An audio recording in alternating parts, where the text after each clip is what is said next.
From bloodthirsty forces of nature being spooked by demented dolls, to hard-hitting old-school tag teams being made to run around an arena clutching their burning nether regions. These unfortunate folks went from awesome rebels to limp weaklings during just one fateful storyline. I'm Gareth from What Culture Wrestling, and here are 10 WWE wrestling storylines that turn badasses into wimps. Number 10. Dean Ambrose, lunatic to lackluster in a heartbeat. The shift between the characters of Dean Ambrose and Jon Moxley was a hugely welcome one by the time the one-time WWE champion showed up at Double or Nothing 2019. But this was largely due to the horrendous way the once formidable persona had been presented in the months leading up to his dramatic departure from Vince McMahon's company. After seemingly reigniting his WWE career with a comeback pre-SummerSlam 2018, Ambrose looked set to take the company by storm and a top title by force. Yet things took an unexpected turn as the Shield man turned on his brother Seth Rollins post-tag title victory. Instead of transitioning Ambrose into a diabolical heel who would stop at nothing to torment and make an example out of all those who had wronged him in the past, Ambrose was quickly shuffled into obscurity on the back of a forgettable IC title reign. Before long, Ambrose was being cheap-shotted by Nia Jax and fed to just about every other up-and-coming star on Monday nights. Sure, his desire to leave likely had a part to play in his poor WWE conclusion, but at least he was eventually given a respectful send-off via the Shield's final chapter. Number 9. The Fiend. Fire nil, voices 1.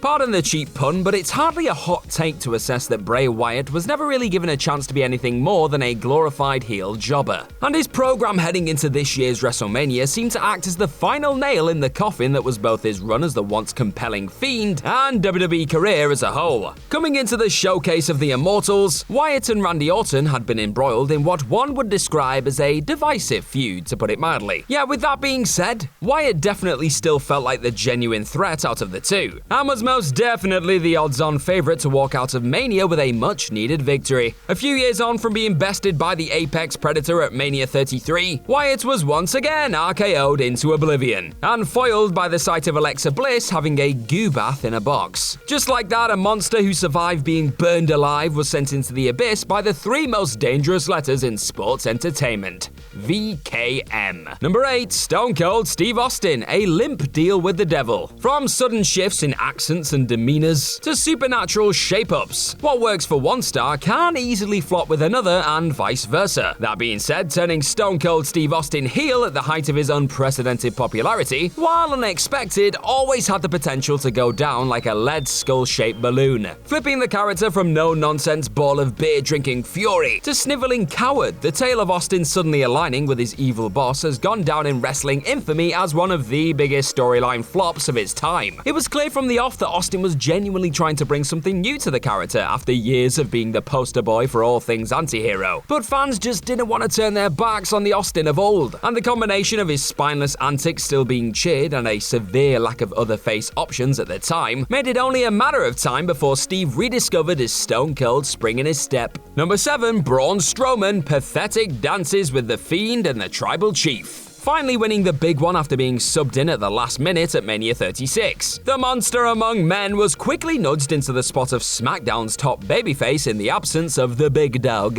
What followed was, on the surface at least, a promising duel with Bray Wyatt's Fiend, with the two looking to capitalize on their previous history together as part of the Wyatt family, and Wyatt's apparent rediscovered form post-Firefly Funhouse match. Unfortunately for Strowman, this hopeful war opened the door for some seriously unwanted developments, with Alexa Bliss making the monster weak at the knees at Extreme Rules, and Strowman subsequently being drowned by the Fiend for his troubles. The champ turning heel shortly after did nothing to rekindle his character's spark, as the Universal title holder was ultimately emphatically put in his place by both Wyatt and Reigns in the weeks that followed, turning the monster into a meek muppet in next to no time. Number 6. The Ascension, old school rules. It is hard to class this as a bona fide storyline, I'll admit, but it wouldn't seem right to put together a list of this ilk without taking a look at the badass to bullied turn of events that pretty much buried the Ascension upon main roster arrival. Down in NXT, the team of Connor and Victor had taken no prisoners en route to becoming the developmental show's tag team champions. With the two sporting Road Warrior-esque gimmicks, it didn't take a genius to come to the conclusion that the pair were seemingly a perfect fit to strike gold gold on Raw or SmackDown too. But just a few weeks into their big-time arrival, the supposed wants for the future were shamelessly fed to the tag teams of the past, with the APA and the New Age Outlaws both taking their pound of flesh with ease. It didn't even matter that the one-time NXT duo got their revenge on the Outlaws at the Royal Rumble. The damage was done. Fans never saw the two as anything more than the chumps who couldn't fight off a bunch of old men during the remainder of their WWE tenure. Number 5, DDP, the People's Stalker. The formula seemed simple enough when it came to DDP. What got him over to the point of being one of the most adored men in WCW was the fact that he was always the hardest worker in the room, and a testament to never giving up on your dreams, regardless of how late in the day you choose to pursue them. Despite that open goal of a character being on the cards though, WWE instead decided that the way to go with the easily likable founder of DDP Yoga was that of a creepy stalker obsessed with The Undertaker's wife. Going from adored hero to the masses to chicken sugar honey iced tea heel, DDP's descent into the world of undoubted wimpiness was cemented with a cowardly diamond cutter on the dead man's then wife Sarah during a street fight on Raw. Things didn't get much better for the former WCW World Champion in the weeks that followed, with DDP getting his comeuppance from Sarah in a match on Raw before thankfully finally being allowed to lean into the babyface world that put him on the map in the first place later down the line. Number 4, Gallows and Anderson, Disastrous Doctors. Things started off so well for the one-time IWGP Tag Team Champions upon storming through WWE's doors in 2016. Battering the Usos on night 1 in an invasion-like introduction, it looked like Vince McMahon had a genuinely hot new unit on his hands. Then he did a Vince. Following on from joining forces with their phenomenal leader for a spell, the once formidable unit were given the thankless task of getting over ring post-itis during various cringy doctor skits before getting their asses and testes handed to them by the New Day over the course of a painfully one-sided feud. Seemingly overnight, the badass Good Brothers had been well and truly diluted into nothing more than slapstick heel jobbers to be walked over by whoever the company wanted to nudge into a prominent position next. The odd tag title run would follow, but the pair struggled to regain any credibility in the years that followed, even going as far as to be handily squashed in a 2-on-1 handicap against Drew McIntyre in the lead-up to their eventual departure in 2020. I wonder what they're doing now. Number 3, Becky Lynch, the man becomes the meme. From the minute Becky Lynch revealed that she was taking some time off to go and be the mom, fans were simply champing at the bit for the return of arguably the most over person the company has had to offer over the last few years. And they finally got their wish at this year's SummerSlam, with the last-kicking, unapologetic Irish woman popping Allegiant Stadium senseless when she was revealed as Bianca Belair's last-minute challenger. But rather than just allowing Lynch to lean into the clear love being sent her way by the passionate crowd, WWE instead decided to head down a similar route to the one they did with the star's now husband in 2016, which worked out brilliantly, didn't it? Flipping the expected script on its head, Lynch cheap-shotted Belair, squashed the adored babyface in seconds, and quickly went about puffing her chest out like she was the best thing since sliced bread. No one's arguing against that being the case, mind, but the sight of this Lynch trying to make peace with Sasha Banks post Extreme Rules escape from defeat and acting as the women's division's resident Shizer stirrer since her return isn't exactly what fans had in mind when fantasy booking her highly anticipated return. Number 2, The Revival, Usi Hot. In another example of former NXT tag team wrecking machines being well and truly neutered before long on the main roster, here is the time the now former AEW World Tag Team Champions were forced to squirm over stinging testicles on live television. In truth, the Revival we knew and loved on the Black and Gold brand had been long lost for some time already, but the pair's program with the Usos on the back of the 2019 Superstar shakeup was undoubtedly the point of no return for the former NXT Tag Team Champions. Catching the pair shaving each other's backs in the locker room and tricking the old school unit into applying some sweat-activated Usi Hot cream to their sensitive area, the violent pair quickly found themselves the victim of Vince McMahon's infamous penchant for juvenile slapstick nonsense. Despite picking up a SmackDown Tag Team Championship and becoming the first ever Triple Crown Tag Team Champions in WWE history after this, there was simply no going back to the days of badassery for the unit, who once looked set to reinvent the promotion's tag team scene with an injection of no flips, just fists. This was Usi not it. Number 1, Shayna Baszler, Lily Strikes Back. Of the many casualties taken over the course of the creative wasteland that was the Thunderdome era, the damage done to the Shayna Baszler character was perhaps the most tragic development. Coming into 2020, Baszler was quite simply on top of the world. The one-time NXT Women's Champion had conquered all comers on the Black and Gold brand, before pulverizing much of the field in both the Royal Rumble and Elimination Chamber matches. Not being handed a Becky Lynch-shaped scalp in an empty performance center was the first bump in the road, but there was still time to salvage this dodgy booking. Instead of continuing on with her monster push though, McMahon kept the Queen of Spades off TV for weeks at a time, before throwing her into an ill-thought-out unit with fellow villain Nia Jax. An excruciating year of forced friendship followed, with Baszler being served up for L's seemingly on a weekly basis. But an all-time low was well and truly hit with the sight of the former MMA fighter cowardly fleeing from Alexa Bliss's demented doll Lily in June.